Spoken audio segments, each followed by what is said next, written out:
Is it too much?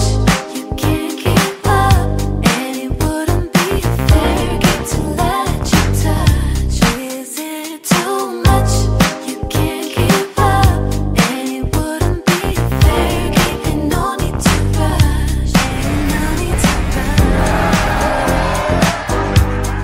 Salut, c'est Nurkam, j'espère en tout cas que vous allez bien, parce que moi ça va très bien. On se retrouve aujourd'hui pour parler de Jonathan Crane, alias l'épouvantail, pas de ses versions comics, mais bel et bien de ses versions en live action.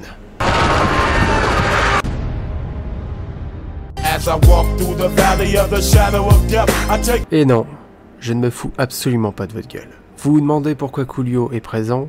Est-ce que vous vous rappelez de Batman et Robin? Sorti en 1997, oui, Coolio était dans ce film, on voyait donc Barbara aller lui filer de la thune, et ce personnage-là n'a pas de nom, il est crédité dans le générique comme étant un banquier, et il faut savoir que s'il y avait une suite, Joel Schumacher nous avait, enfin plutôt on a eu des révélations bien plus tard, comme quoi Coolio avait été envisagé pour incarner donc Jonathan Crane, alias l'épouvantail dans sa suite Batman triomphant. Mais le succès de ce film a eu raison de cette suite qui n'aura donc jamais vu le jour. Il y avait aussi d'autres acteurs pour incarner potentiellement Jonathan Crane, mais évidemment c'est Coolio qui nous intéresse étant donné qu'on l'a vu en live action. Bref, on va passer à des choses bien plus sérieuses.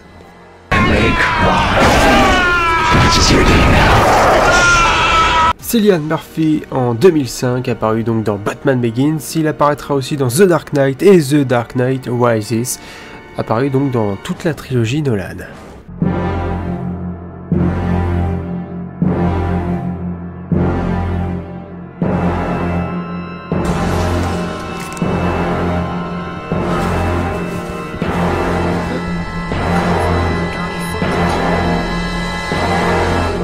Charlie Tahan incarnera donc l'épouvantail dans la série Gotham, plus précisément dans la saison 1 et au début de la saison 4. Il sera ensuite remplacé par David W. Thompson à la fin de la saison 4 ainsi que dans la saison 5. Scarecrow. Dr. Crane? L'épouvantail fut incarné par Vincent Kartheiser dans la saison 3 de Titan. Vous connaissez maintenant tous les acteurs qui ont incarné donc l'épouvantail en live action. Je voulais quand même vous rajouter deux petits bonus histoire de compléter cette vidéo. Il faut savoir que dans le film Suicide Squad de David Ayer, il y avait eu un concept art de l'épouvantail parce que oui, à la base, David Ayer avait potentiellement prévu l'épouvantail dans son film, même si on n'a pas eu d'acteur, c'est toujours plutôt sympa de le savoir. Si vous avez vu la série The Penguin et que vous avez l'œil, alors vous avez sûrement vu le masque et le gant de l'épouvantail, présent donc dans le cabinet médical du docteur Julian Rush, incarné par Theo Rossi. Est-ce que Theo Rossi a incarné l'épouvantail sans savoir, ou alors est-ce que le docteur Julian Rush s'avérait être Jonathan Crane, son vrai nom, ou alors juste tout simplement que Julian Rush est le docteur du...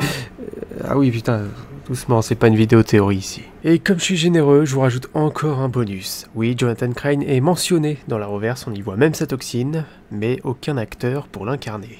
Vous connaissez maintenant tous les acteurs et toutes les apparitions qu'a eu Jonathan Crane alias l'épouvantail. N'hésitez pas à me dire dans les commentaires ce que vous pensez de ce personnage et toutes les adaptations qu'il a eues. Quel est votre préféré? Et puis moi je referai un petit vote dans l'espace communauté pour savoir qui sera le prochain à être traité dans une prochaine vidéo. Je sais que Mister Fantastic est toujours présent bien sûr.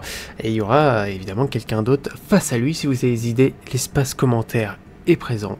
Et puis voilà, n'hésitez pas en tout cas à liker cette vidéo, vous abonner bien sûr, et puis moi je vous souhaite la bienvenue à Nurkam. Allez, salut!